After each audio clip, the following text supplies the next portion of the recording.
BNP chairperson এবং সাবেক প্রধানমন্ত্রী বেগম খালেদা জিয়াকে রাষ্ট্রীয় মর্যাদায় তার স্বামী প্রয়াত রাষ্ট্রপতি জিয়াউর রহমানের কবরের পাশেই দাফন করা হবে বলে বিএনপির একটি সূত্র জানিয়েছে। গণমাধ্যম সূত্রে এমনটি আসলে জানা গেছে এবং আপনাদেরকে জানিয়ে রাখতে চাই, রাষ্ট্রীয় মর্যাদায় তার দাফন করা হবে বলে গণমাধ্যমের সূত্রে আসলে জানা গেছে। এবং মন্ত্রিপরিষদের সচিব শেখ আব্দুল রশিদ তিনিও কিন্তু আসলে গণমাধ্যমকে এই বিষয়টি নিশ্চিত করেছেন। আজকে উপদেষ্টা পরিষদের জরুরি সভা শেষে সচিবালয়ে সাংবাদিকদের তিনি জানিয়েছেন, খালেদা জিয়াকে সংসদ ভবন এলাকার পাশে অর্থাৎ জিয়া উদ্যানে তাকে তার স্বামী প্রয়াত রাষ্ট্রপতি জিয়াউর রহমানের কবরের পাশে দাফন করা হবে বলে জানানো হয়েছে। এবং এই যে কার্যক্রম সেটি শুরু হওয়ার আগে ইতিমধ্যেই আপনারা দেখতে পাচ্ছেন নিরাপত্তা বেষ্টনী কিন্তু সৃষ্টি করেছে ঢাকা মেট্রোপলিটন পুলিশের সদস্যরা। পাশাপাশি আমরা দেখতে পাচ্ছি এখানে আনসার সদস্যরা কিন্তু কাজ করছেন নিরাপত্তার দায়িত্বে। এবং এখানে আমরা দেখতে পাচ্ছিলাম কিছুক্ষণ আগে এখানে বিএনপির স্থানীয় যারা নেতৃবৃন্দ নেতাকর্মী রয়েছেন তারা কিন্তু আসতে শুরু করেছিলেন এখানে এবং তারা আসার চেষ্টা করছিলেন। তবে এই যে ভিড়, সেই বাড়তি ভিড় সামলানোর জন্য আইন শৃঙ্খলা বাহিনীর সদস্যরা এখানে কাজ করছেন, এখানে ঢাকা মেট্রোপলিটন পুলিশের সদস্যরা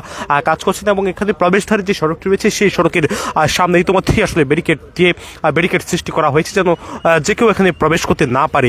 এবং মন্ত্রিপরিষদের যে উপদেষ্টা পরিষদের যে জরুরি সভা অনুষ্ঠিত হয়েছে সচিবালয়ে, সেখানে জানানো হয়েছে খালেদা জিয়াকে সংসদ ভবন এলাকার পাশে অবস্থিত জিয়া উদ্যানে তার স্বামী ও প্রয়াত রাষ্ট্রপতি জিয়াউর রহমানের কবরের পাশে দাফন করা হবে।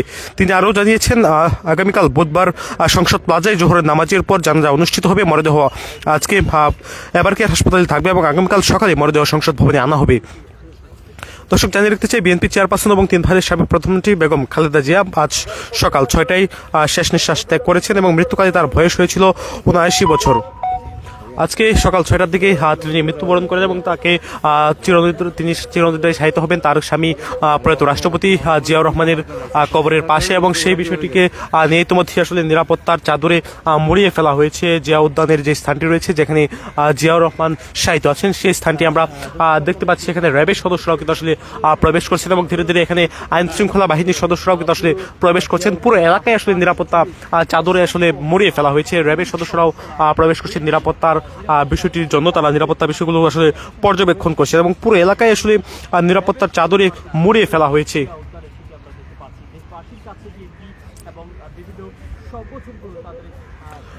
বিএনপি চেয়ারপারসন এবং সাবেক প্রধানমন্ত্রী খালেদা জিয়াকে রাজধানীর শেরেবাংলা নগরের জিয়া উদ্যানে তার স্বামী ও সাবেক রাষ্ট্রপতি জিয়াউর রহমানের কবরের পাশে দাফন করা হতে পারে বলে দলটি এবং মন্ত্রিপরিষদের সভা শেষে উপদেষ্টা পরিষদের সভা শেষে সচিবালয়ে সাংবাদিকদেরকে জানিয়েছেন, এমনটি আসলে জানা গেছে। এবং বিএনপির স্থায়ী কমিটির সদস্য সালাউদ্দিন আহমেদ একটি গণমাধ্যমকে দেওয়া সাক্ষাৎকারে তিনি জানিয়েছেন, খালেদা জিয়ার জানাজা আগামীকাল বুধবার রাজধানীর মানিক মিয়া এভিনিউতে অনুষ্ঠিত হতে পারে, এটি আসলে তিনি নিশ্চিত করেছেন। এবং খালেদা জিয়ার জানাজা ও দাফনের বিষয়ে অন্তর্বর্তী সরকারের সঙ্গে বিএনপি যোগাযোগের চেষ্টা করছে বলে জানিয়েছিলেন তিনি একটি গণমাধ্যমকে দেয়া সাক্ষাৎকারে।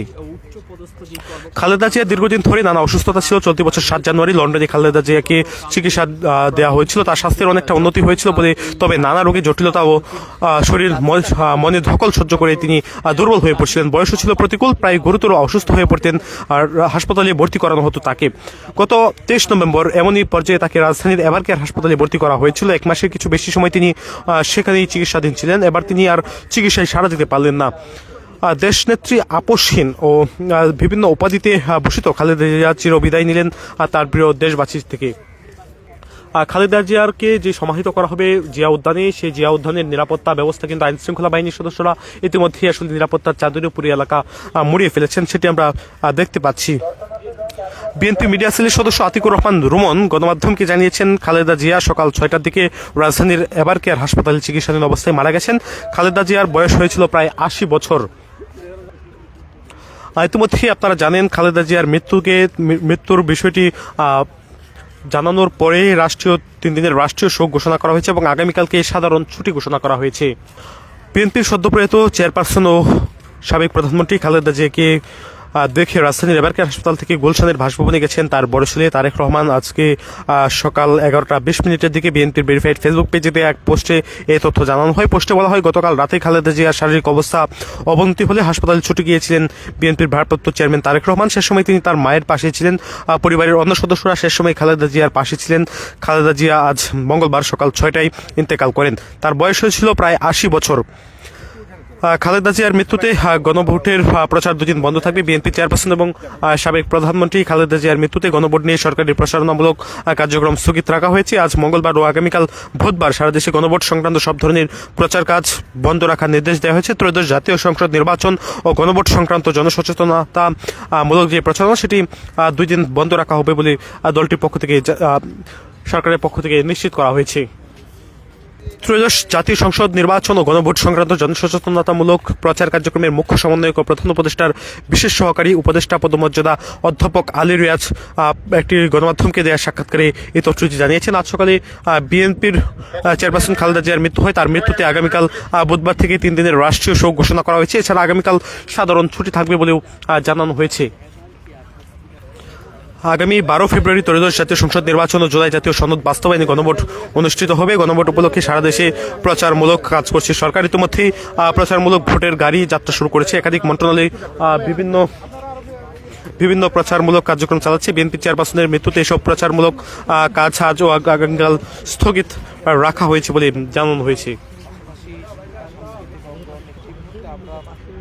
বিএনপি চেয়ারপারসন ও সাবেক প্রধানমন্ত্রী খালেদা জিয়ার মৃত্যুতে আগামীকাল বুধবার থেকে 3 দিনের রাষ্ট্রীয় শোক ঘোষণা করা হয়েছে। এছাড়া আগামীকাল তার জানাজার দিনে সাধারণ ছুটি থাকবে। আজ মঙ্গলবার দুপুরে জাতির উদ্দেশ্যে প্রধান উপদেষ্টা অধ্যাপক মোহাম্মদ ইউনূস তার ভাষণে কথা বলেছেন এবং প্রধান উপদেষ্টা বলেছেন, সাবেক প্রধানমন্ত্রী বেগম খালেদা জিয়ার মৃত্যুতে আমি 3 দিনের রাষ্ট্রীয় শোক এবং আগামীকাল তার নামাজে জানাজার দিনে 1 দিনের সাধারণ ছুটি ঘোষণা করছি। মঙ্গলবার আজকে সকাল থেকে রাজধানীর বসুন্ধরা এবারকের হাসপাতাল এলাকা ও তার এবং আর 10টা দিনের মতো ছিল না। বিএনপি চেয়ারপারসন ও সাবেক প্রধানমন্ত্রী খালেদা জিয়ার মৃত্যুর খবরে হাসপাতালের সামনে জড়ো হতে থাকেন হাজারো মানুষ, নেতাকর্মী, সমর্থক, সাধারণ মানুষ। সব মিলিয়ে জায়গাটি পরিণত হয় শোক, নীরবতা এবং আবেগের এক প্রাঙ্গণে।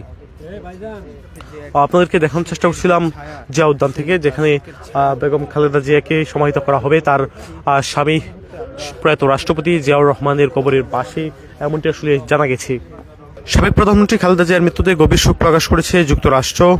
আজ সকাল 10:35 ঢাকার মার্কিন দূতাবাসে ভেরিফাইড ফেসবুক পেজে দেওয়া এক পোস্টে এ তথ্য জানানো হয়। পোস্টে বলা হয়, খালেদা জিয়া তার দেশের আধুনিক ইতিহাস গঠনে গুরুত্বপূর্ণ ভূমিকা রেখেছেন। বাংলাদেশের উন্নয়ন অগ্রগতিতে তার নেতৃত্ব বিশেষ ভূমিকা রেখেছে। পাকিস্তানের প্রধানমন্ত্রী শাহবাজ শরীফ বিএনপি চেয়ারপারসন খালেদা জিয়ার মৃত্যুতে গভীর শোক প্রকাশ করেছেন। তিনি বাংলাদেশের জনগণের প্রতি খালেদা জিয়ার আজীবন ত্যাগ এবং দেশের সমৃদ্ধি ও উন্নয়নে অবদানের কথাও স্মরণ করেছেন। মঙ্গলবার আজকে সামাজিক মাধ্যমে এক্সে দেয়া এক টুইটে এই শোক জানান শাহবাজ শরীফ। বার্তায় শাহবাজ শরীফ বলেন, খালেদা জিয়া পাকিস্তানের একজন নিবেদিত প্রাণবন্ধু ছিলেন এবং পাকিস্তান সরকার ও জনগণ শোকের এই মুহূর্তে বাংলাদেশের জনগণ পাশে আছেন। শাহবাজ শরীফ বলেন, আমরা এই কঠিন সময়ে খালেদা জিয়ার পরিবার, বন্ধুবান্ধব ও বাংলাদেশের মানুষের সঙ্গে রয়েছি। সাবেক প্রধানমন্ত্রী খালেদা জিয়ার মৃত্যুতে শোক জানিয়েছেন নির্বাচন কমিশন ইসি। শোক বার্তায় বলা হয়, খালেদা জিয়ার মৃত্যুতে নির্বাচন কমিশন গভীর শোক ও দুঃখ প্রকাশ করছে। শোক বার্তায় বলা হয়, খালেদা জিয়া বাংলাদেশের গণতান্ত্রিক রাজনীতিতে একজন প্রভাবশালী ও গুরুত্বপূর্ণ ব্যক্তি ছিলেন। তিনি 1991 সালে সংসদীয় গণতন্ত্র পুনঃপ্রতিষ্ঠার পর দেশের প্রথম নারী প্রধানমন্ত্রী হিসেবে দায়িত্ব গ্রহণ করেছেন। পরবর্তীতে 1996 ও 2001 সালে আরও 2 দফায় প্রধানমন্ত্রী হিসেবে দেশ পরিচালনা করেন। খালেদা জিয়া তার রাজনৈতিক জীবনে বহুদলীয় গণতন্ত্র, সাংবিধানিক শাসন ব্যবস্থা ও রাজনৈতিক অংশগ্রহণের ক্ষেত্রে উল্লেখযোগ্য ভূমিকা পালন করে বলে শোক বার্তায় উল্লেখ করা হয়। এতে বলা হয়, তিনি দীর্ঘদিন বিরোধী দলীয় নেতা হিসেবেও সংসদে রাজনীতিতে সক্রিয় থেকে গণতন্ত্র পুনঃপ্রতিষ্ঠায় আপসহীন ভূমিকা পালন করেছেন।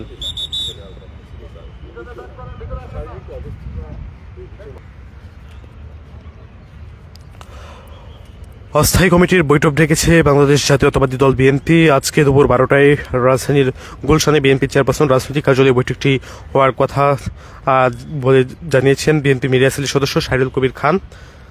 শাহরুল কবির খান জানিয়েছেন, জরুরিভাবে স্থায়ী কমিটির বৈঠকটি হবে। একটি সংবাদ সংস্থার বরাতে এই খবরটি জানা গেছে।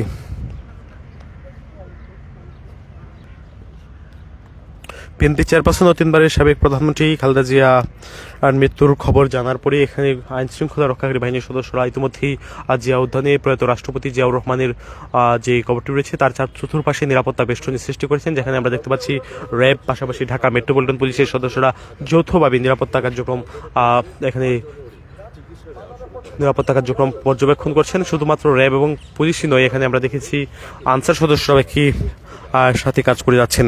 বিএনপি স্থায়ী কমিটির সদস্য সালাউদ্দিন আহমেদ একটি গণমাধ্যমকে জানিয়েছেন, বুধবার ঢাকার মানিক মিয়া এভিনিউতে জানাজা শেষে সংসদ ভবন এলাকার পাশে অবস্থিত জিয়াউদ্দিন, তার স্বামী ও প্রয়াত রাষ্ট্রপতি জিয়াউর রহমানের কবরের পাশে খালেদা জিয়াকে দাফন করা হতে পারে। গত 23 নভেম্বর রাজধানীর এবারকেয়ার হাসপাতালে চিকিৎসাধীন ছিলেন খালেদা জিয়া। আইসিইউতে চিকিৎসাধীন খালেদা জিয়ার অবস্থা অত্যন্ত জটিল এবং তিনি সংকটময় মুহূর্ত পার করছিলেন বলে তার ব্যক্তিগত চিকিৎসক দলের স্থায়ী কমিটির সদস্য ডাক্তার রেজাক এম জাহিদ হোসেন জানিয়েছিলেন।